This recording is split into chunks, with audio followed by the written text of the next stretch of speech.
Welcome back to Mad Hatter's Civil War History. In today's episode, we examine the Battle of Port Republic. Confederate Major General Thomas J. Stonewall Jackson avenged his defeat at Kernstown when he drove Brigadier General James Shields' Union troops from Port Republic at the close of the Valley Campaign of 1862. Confederate infantry on the northeastern outskirts of Port Republic in the Shenandoah Valley charged up the slopes of a ravine on June 9, 1862, against Union artillery that had been ravaging their ranks all morning.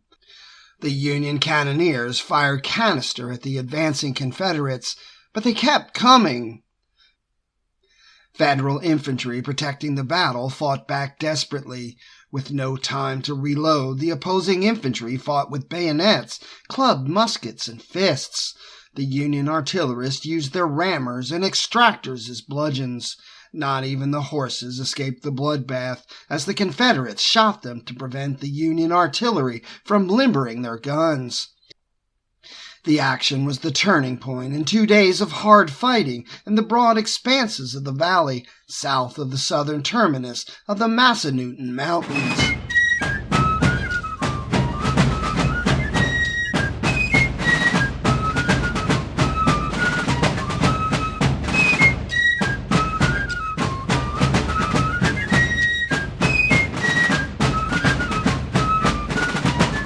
In the spring of 1862, Major General Thomas J. Stonewall Jackson, who had won fame for his determined stand with his brigade of Virginians atop Henry Hill at the First Manassas in July of 1861, had returned after the battle to the Union section of the Shenandoah Valley.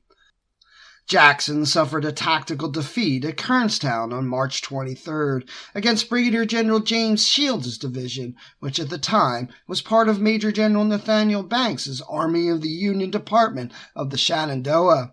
Shields had been wounded in the arm by an artillery fragment the previous day and had turned over command of his division to Colonel Nathaniel Kimball, who led his troops in a well-executed assault against Jackson's line. Kernstown, however, proved to be the only Union victory over Jackson over the course of the next 6 weeks.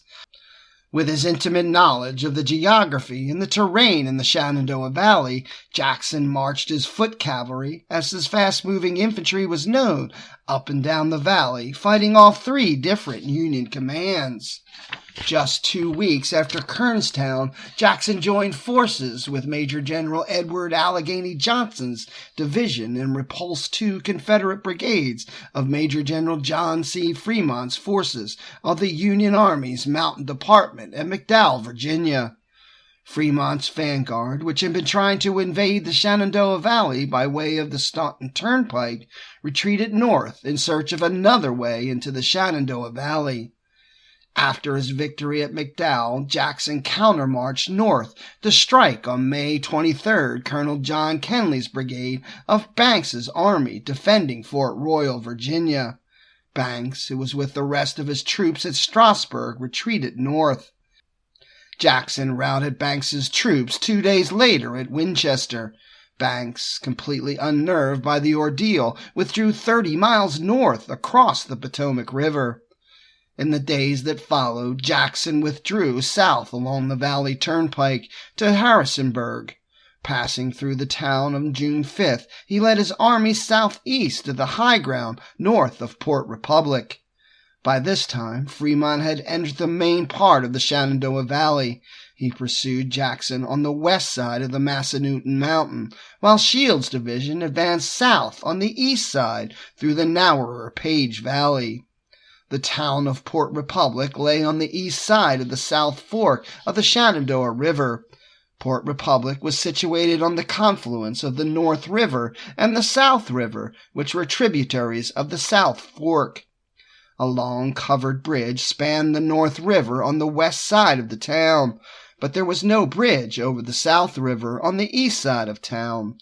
There were, however, 2 fords that ran high from late spring rains. Fremont's army, which comprised Brigadier General Louis Blenker's division and 3 independent brigades, reached Harrisonburg on June 6th. Meanwhile, the lead elements of Shields' division, which were commanded by Brigadier General Erastus Tyler, pushed south through to the Conrad Store, bound for Port Republic.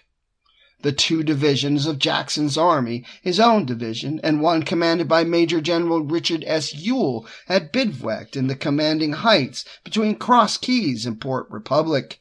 The Federal plan called for two Union columns, Fremont's command approaching Jackson's position from the northwest, and Shields' command moving in from the northeast to overwhelm Jackson's much smaller force. Jackson ordered Ewell on June 7th to position his 5,000 troops organized into 4 brigades to contest Fremont's advance. Fremont's command, which numbered 10,500 troops, seemed to have a considerable advantage over Ewell, but the veteran Confederate division commander had the advantage of fighting on the defensive ground of his choosing. Exhausted from the rigors of the campaign, Jackson and his soldiers had an unpleasant surprise on the morning of Sunday, June 8th. Old Jack anticipated a peaceful Sabbath that day. He planned to tour the Army's position on the bluffs on the north bank of the South Fork of the Shenandoah, and afterwards attend a sermon by Major Robert Dabney, who was his chief of staff and also a Presbyterian minister. Dabney asked Jackson after dawn whether he should proceed with the sermon in light of the possibility of a battle that day. "I hope you will preach to the Stonewall Brigade, and I shall attend myself, that is, if we are not disturbed by the enemy," Jackson replied. 6 days earlier, Shields had established a strike force under Colonel Samuel S. Carroll that consisted of 150 mounted troopers, Battery L of the 1st Ohio Light Artillery, and some infantry.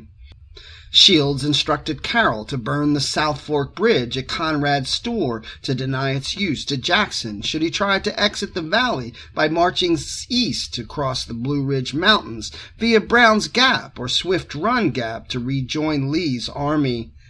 Finding the bridge at Conrad's Store already burned, Carroll decided to continue to Port Republic to burn the long covered bridge over the North River tributary of the South Fork.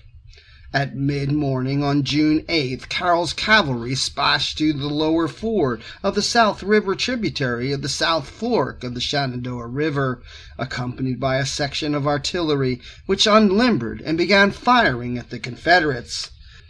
Jackson, who had established his headquarters at the house of Dr. George W. Kemper in Port Republic, and the members of his staff with him scrambled to avoid capture. Jackson mounted his horse, Little Sorrel, and galloped across the covered bridge to safety. Reaching his troops on the north bank of the North Fork, he not only ordered Captain William T. Pogue's Rockbridge artillery to fire on the Federals in the north section of Port Republic, but also grabbed the nearest regiment, which was Colonel Samuel Fulkerson's 37th Virginia, and ordered it to double-quick into Port Republic. "Charge right through, Colonel, charge right through," Jackson said, waving his cap above his head. He then issued orders to the 3 of his brigades to march south to expel the Union troops from the town. Meanwhile, Confederate pickets in Port Republic, with the support of some Confederate artillery, made a stand in the southern port of Port Republic. Caught in converging fire, the Union troops in Port Republic withdrew from the town. Almost as soon as the skirmishing in Port Republic was over, Fremont's artillery to the northwest opened fire on Ewell's division deployed on a ridgeline south of the crossroads of Cross Keys. Fremont began his attack on June 8th with a heavy artillery bombardment that wounded 2 of Ewell's brigade commanders. Fremont's infantry assault consisted of sending Brigadier General Louis Blenker's brigade of German immigrants forward against the Confederate line.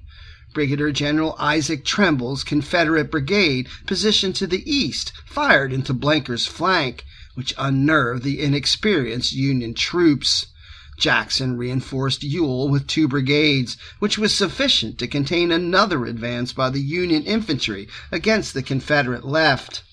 In the half-hearted Union attack, the Union lost 684 troops compared to the Confederates' loss of just 288 men. In Port Republic, on the night of June 8th and 9th, Jackson held conferences with his subordinates. He also ordered the construction of a footbridge over the South River because high water from recent rains precluded the crossing of infantry through the lower and upper fords on the east side of Port Republic. Jackson's troops positioned wagons turned upside down in the river and placed boards across their running gear. During the crossing of the river the next day, however, the boards slipped out of position. Despite their best efforts, the Confederates moving into position to contest Shields' advance would have to cross single file. As Jackson prepared for the pending battle against Shields at Port Republic, he ordered Ewell to march all of his troops, except for Colonel John Patton's brigade, to reinforce Jackson's division. Patton would serve as the Confederate rear guard at Cross Keys. Tyler ordered his troops to bivouac that night on the grounds of Lewiston, the Lewis family farm 2 miles northeast of Port Republic. For the coming battle, Tyler would have 2 infantry brigades, a cavalry regiment, and 3 artillery batteries.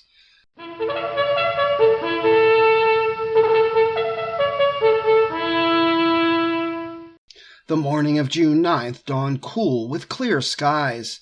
Jackson ordered Brigadier General William B. Telefaro, the commander of the 3rd Brigade and his division, to recross the covered bridge over the North Fork and take up a position on the bluffs on the west bank.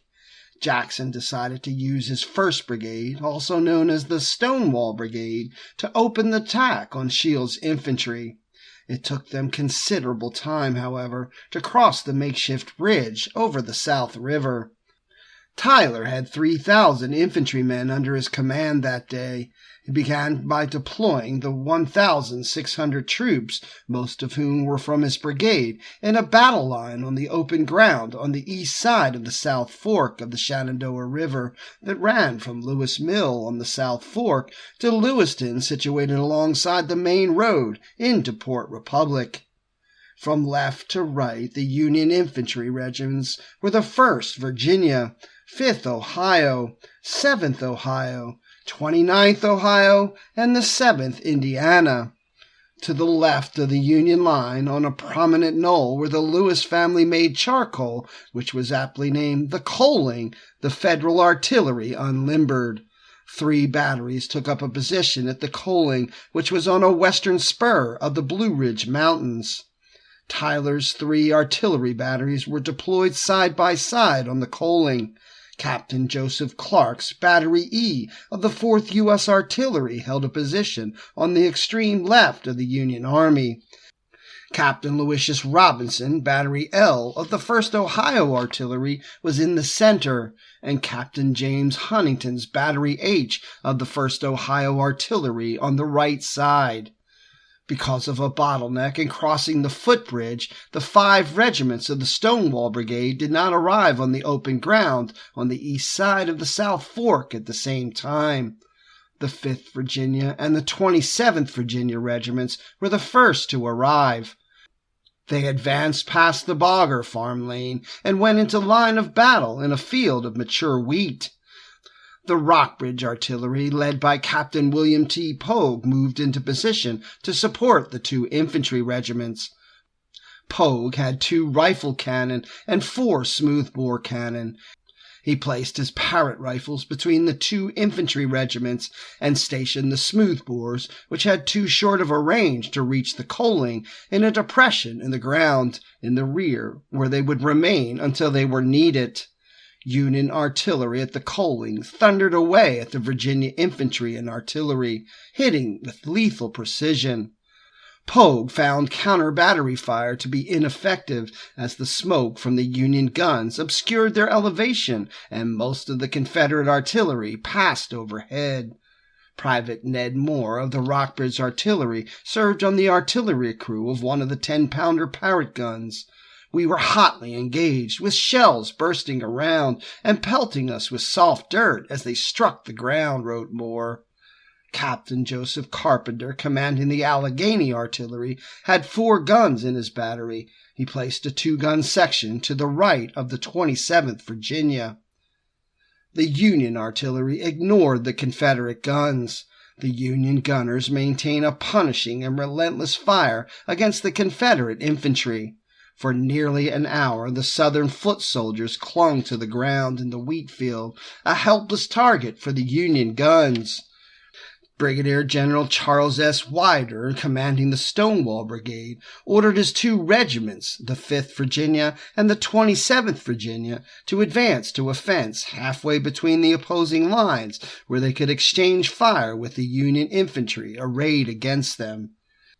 When the 2nd Virginia and the 4th Virginia regiments of the Stonewall Brigade arrived from Port Republic, Widener ordered these 2 regiments, together with another 2-gun section of Carpenter's battery, to move through the thick woods to outflank the Federal artillery at the Coaling. The men handling the section of artillery, however, could not force their way through the thick underbrush. They returned to the flat ground and joined the other guns of the Allegheny and Rockbridge artillery batteries in the center of the Confederate line. As the 2 companies of Virginia infantry drew close to their objective, Colonel James W. Allen of the 2nd Virginia ordered his 2 left companies, as they approached a ravine, to fire on the Union gunners. He intended the close-range fire to drive them away from their guns. The tactic failed, though, because the Union infantry guarding the guns returned the fire.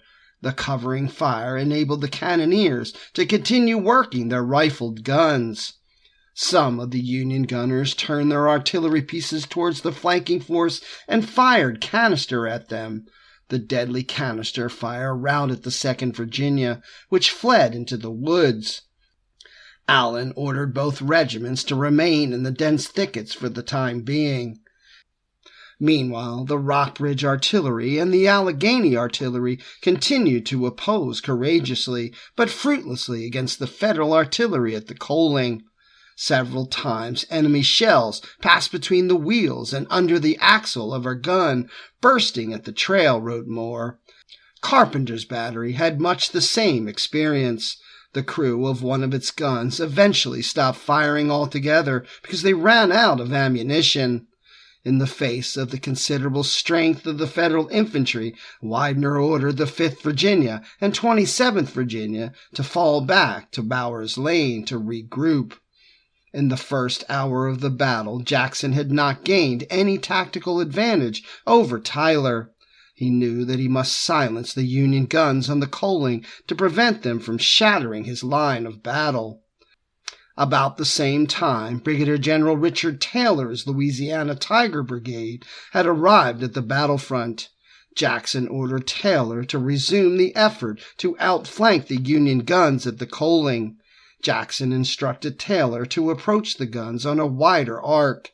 In this way, the Confederates just might be able to conceal their movement until they reached the ravine on the south side of the Coaling.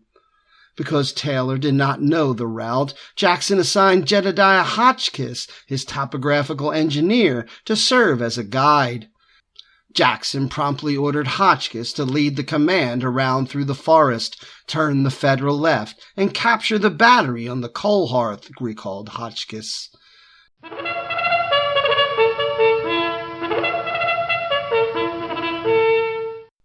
Jackson detached Colonel Harry Hayes's 7th Louisiana Infantry from Taylor's brigade and ordered Hayes to reinforce the Virginia regiments engaged against Tyler's Union troops. Hayes inserted his Louisianans between the 2 Virginia regiments. Another regiment, Lieutenant Colonel Thomas S. Garnett's 48th Virginia of Patton's brigade, arrived on the field, and Jackson placed it in reserve on the Bower Farm Lane. The Union soldiers observed Taylor's Louisianans enter the dense woods at the base of the Blue Ridge Mountains to try again to capture the guns at the Coaling. Although the gunners fired their rifled artillery at the Louisianans, the shells could not penetrate the woods. To cover Taylor's flanking maneuver, Widener decided to charge the Union infantry, even though he was greatly outnumbered. The Confederates moved forward with a cheer, recalled Widener. As they advanced, though, they came under heavy fire, not only from the Union infantry to their front, but also from the Union artillery firing obliquely from the coaling. The Confederates halted at the same post and rail fence where they had sheltered before. The enemy opened a terrific fire upon us, wrote Lieutenant Colonel John Funk of the 5th Virginia. We returned it and were exposed to a murderous crossfire. This crossfire came from the 7th Indiana to their immediate front, as well as the 29th Ohio in the wheat field to their right. My men stood firmly and poured death into their ranks with all the rapidity and good will that a position would admit, Funk wrote. The volleys from the 5th Virginia took a toll on the Federal troops, who ran out of ammunition but remained staunchly in their ranks. The 29th Ohio, to the left of the 7th Indiana, also suffered severely.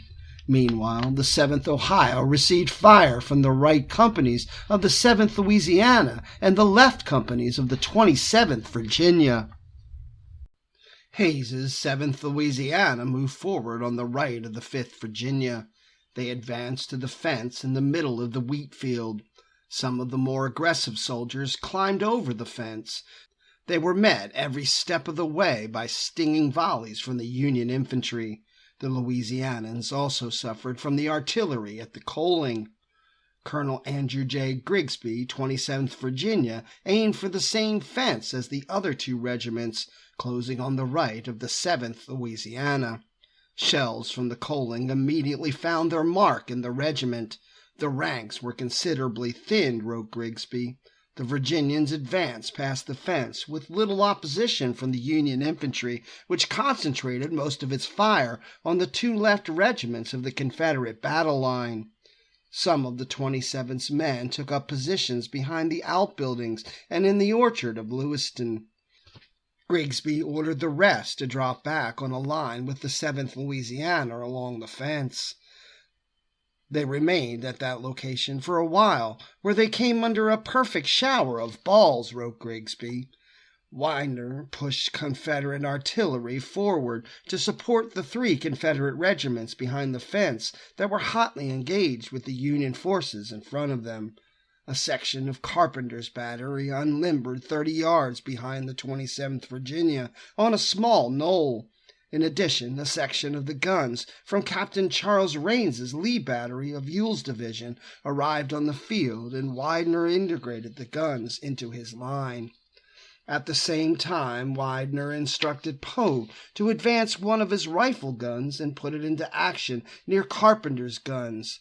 Poe directed his fire at the Union artillery at the coaling. Meanwhile, Winder brought up Pogue's 4 smoothbore guns, but they soon had to retire when they ran out of ammunition. The 3 Confederate infantry regiments held their advanced position at the midfield fence for as long as they could, though some of the men, having had enough of the fight against superior numbers of Union infantry, began to creep towards the rear. Soon after, the entire line gave way. It had become demoralized and would have to be rallied before it could return to the fight. Of the 400 men of the 7th Louisiana that entered the battle, 162 were either killed or wounded. The 5th Virginia on the left of the line retired next, but Funk rallied his men behind the Bower farm lane. The 27th Virginia was the last to abandon its forward position. When the Union infantry saw the Confederates abandoning the fence, they counterattacked.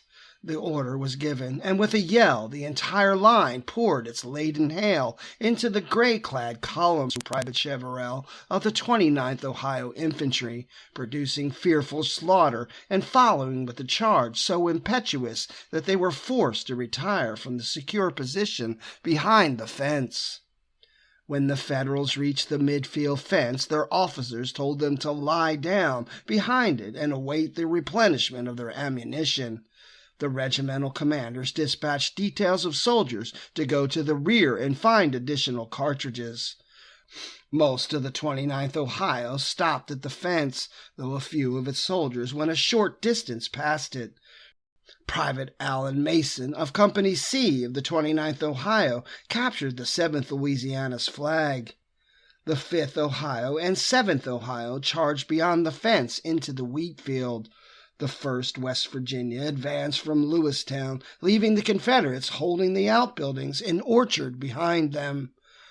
The advancing Union troops followed on the left of the 5th Ohio, taking full advantage of his success against the Confederates. Casualties on both sides grew as the Union soldiers fired on the retreating Confederates, who paused in their withdrawal to fire back. Tyler noted in his battle report that the Confederates suffered severely. They were not alone, though, for the Federal soldiers also endured their fair share of casualties. A steady stream of wounded Union troops shuffled to the rear as the battle wore on. 6 fresh Confederate regiments, the equivalent of more than a brigade, arrived at this stage of the battle. Ewell led them forward with the confidence of a seasoned commander. The 44th, 52nd, and 58th Virginia of Brigadier General George H. Stewart's 2nd Brigade of Ewell's division came up first. They were commanded by Colonel William C. Scott, since Stewart had been severely wounded in the shoulder by an artillery fragment at Cross Keys. Brigadier General Arnold Elzey, commander of the 4th Brigade of Ewell's division, had also been wounded at Cross Keys, so Colonel James Walker of the 13th Virginia Infantry had taken over command of the brigade. Walker led the 13th Virginia, the 25th Virginia, and the 31st Virginia forward into the action. The soldiers of the 52nd Virginia arrived first. When they reached the Bower Farm Lane, they encountered the front-line units, consisting of the 2 regiments of Widener's Stonewall Brigade and the 7th Louisiana, retiring in confusion. Skinner took his men into action on the Confederate left flank. The 52nd surged forward through the field, where the Union fire was cutting off the heads of the wheat, Skinner recalled. A group of Union troops had taken cover in a thicket along the banks of a stream known as Little Deep Run that crossed the Bower Farm to empty into the South Fork of the Shenandoah River. The unexpected enemy fire from a concealed position disrupted the advance of the 52nd Virginia, and they fell back to the Bower Lane to regroup, having suffered 84 casualties. Ewell personally led the rest of Stewart's brigade, the 44th and 58th Virginia, into the woods south of the Coaling. Walker sent the 31st Virginia into action against the Union infantry on the plain, and then led the 13th Virginia and 25th Virginia off to the right in an effort to reinforce Taylor in his attack on the Coaling. His Virginians, however, got bogged down in the tangled underbrush of the woods south of the Coaling and never went into action against the Union guns. The 25th and 31st Virginia advanced to aid Winder. Colonel John S. Hoffman, who commanded the 31st Regiment, led his men into position on Winder's right. At the time, Winder was trying desperately to rally his troops. As they came on line, the soldiers of the 31st Virginia had to endure the same blistering enemy fire that had dislodged the Stonewall Brigade. When Hoffman's men entered the wheat field, they found themselves alone. They wriggled forward on their stomachs, rising to shoot and then dropping again to load and continue to move forward. 5 color bearers went down, and their lieutenant told his men to let the colors lie. Their advance bogged down under a Union counterattack. They suffered a destructive fire both from the front and from the side. They sprawled on the ground in the wheat field as the Minié balls sliced through the grain. The 31st Virginia suffered 34 killed and 83 wounded in the battle. The number of killed was more than any other Confederate regiment at Port Republic. The short-lived stand by the soldiers of the 31st Virginia, which was aided by the advance of the 25th and 52nd Virginia regiments, gave time for Winder to rally his regiments. It also brought more time for Taylor's Louisianans to reach the Coaling. Ewell watched as Federal forces pursued the Confederates across the flatland. He decided to strike the Union troops in their exposed left flank, which he hoped would stop their advance. His troops followed a road into a wood on the Union left that would put them in position to strike the coaling. He formed the two regiments into a line of battle perpendicular to the Union line, with the 58th Virginia on the left and the 44th Virginia on the right. Ewell ordered the fences on both sides of the road torn down, but he purposely left the third fence nearby in the cultivated fields standing in order that his men could take shelter behind it. He then ordered his troops forward. They advanced screaming the ear-splitting rebel yell. "Our men were yelling more to keep our courage up than to frighten the enemy," wrote Adjutant C.C. Wright of the 58th Virginia. When the Union gunners atop the coaling observed the new threat, they turned their guns on Ewell's soldiers.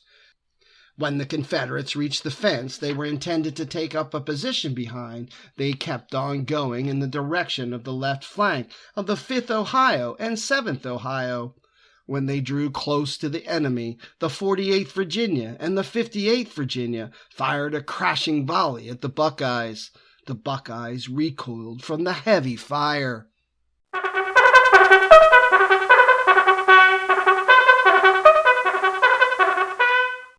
The Virginians' ranks had become disordered from crossing the fence. When the momentum of the charge dissipated, they halted in the field under a murderous hail of return fire from the Federal infantry, as well as artillery fire from Union guns in the coaling. The Virginians could not withstand the punishment, however, and eventually returned to the shelter of the woods. Confederate artillery aided greatly in Widener's defense at the plain. Most of the artillery directed their fire at the Federal infantry because it was useless to fire at the coaling. They had been fighting since the beginning of the battle, and one of the pieces of the Rockbridge artillery ran out of ammunition. All 4 of Captain Pogue's smoothbores went into action on Widener's orders. When the southern line collapsed, 3 of the smoothbores withdrew. The other smoothbore, which was commanded by Lieutenant James Cole Davis, was being swept back with the rest when Widener ordered him to halt and fire on the advancing Union column. At that very moment, Ewell led his attack from the woods.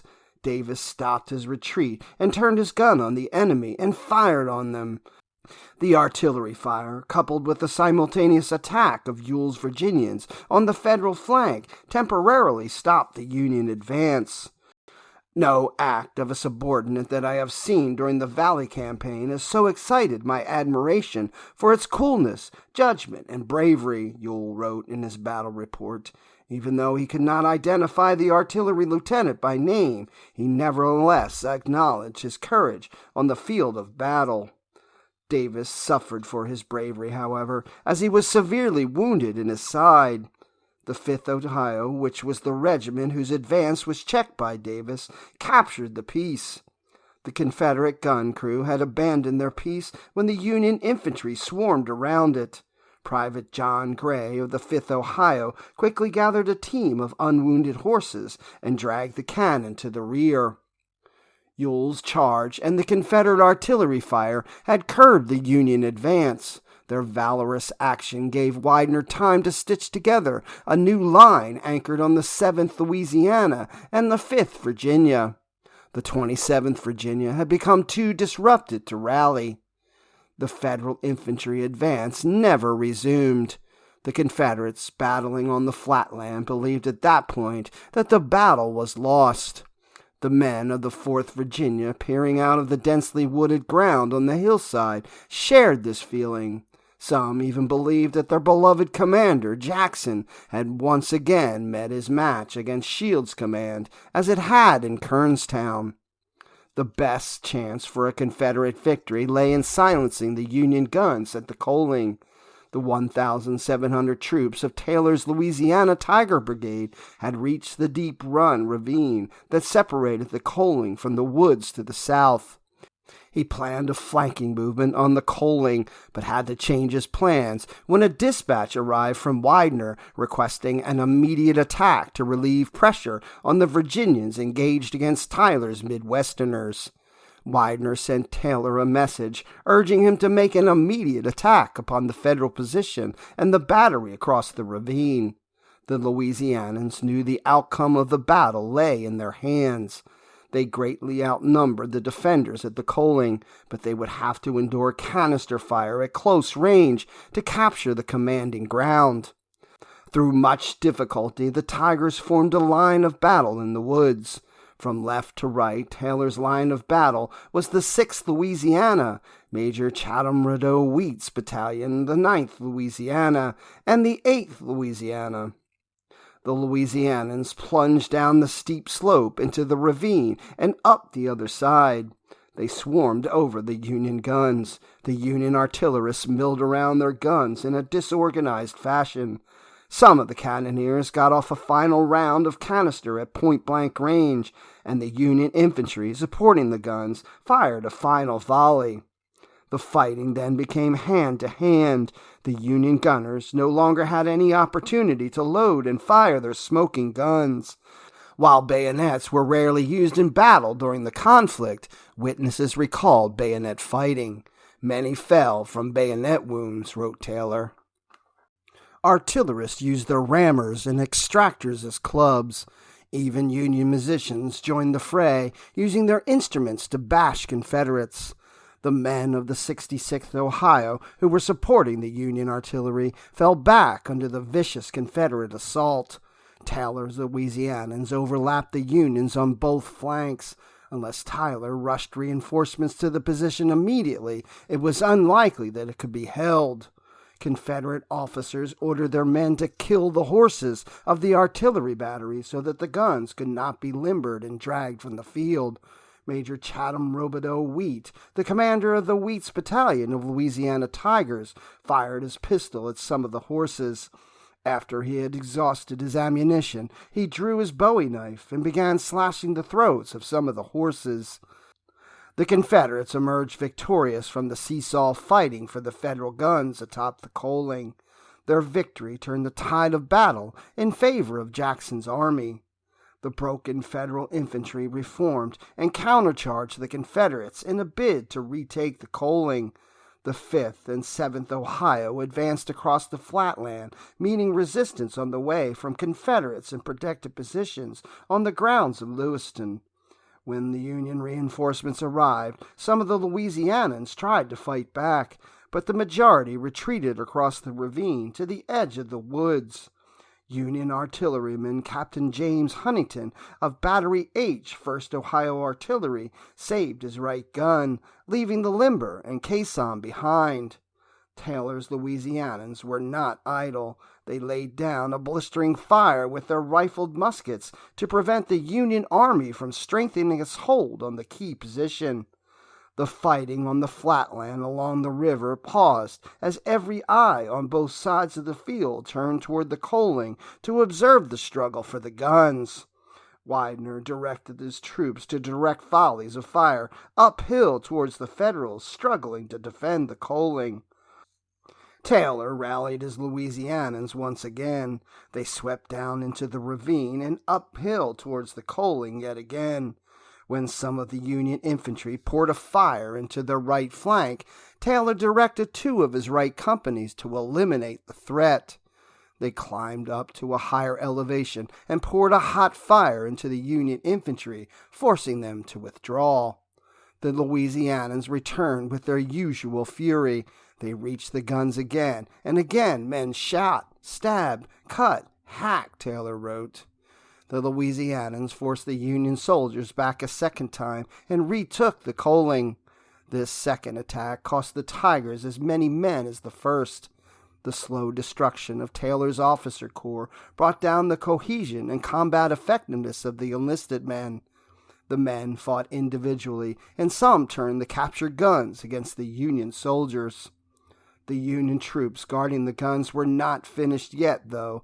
They reformed in the woods north of the Coaling and in the plains below to launch another counterattack.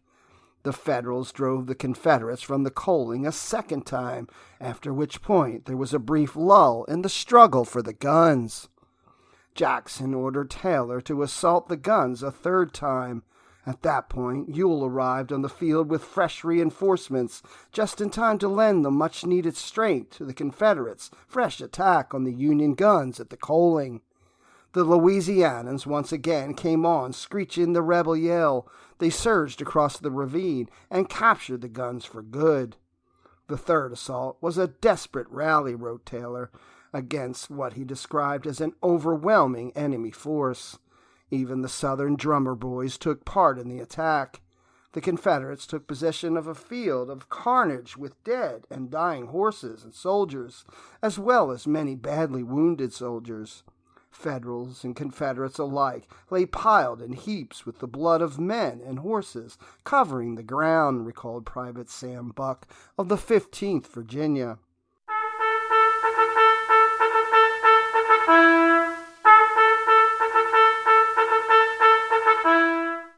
The Federals on the flat land along the river knew that to continue the fight was useless, since the Confederates had captured the commanding ground. They slowly retreated north. A short time earlier, Jackson had sent orders to Brigadier General Isaac Trimble to bring the rest of the Confederate troops across the covered bridge to the North River and burn it in order to prevent Fremont's troops from using it. Trimble marched all of his troops across the bridge, but he waited until the Confederates had driven Tyler's force from the battlefield at Port Republic before torching the bridge. Jackson sent some of his troops in pursuit of Tyler, who withdrew north to reunite with the rest of Shields' command. The Confederates pursued the retreating Union troops for 4 miles and then returned to Port Republic. Confederate losses at Port Republic totaled 816 men, while the Union suffered 1,002 casualties. Although the battle was a close-fought one, Jackson prevailed over Tyler. In so, he avenged the tactical defeat by the forces of Shields' command at Kernstown 11 weeks earlier. Jackson led his 2 divisions out of the Shenandoah Valley on June 17th.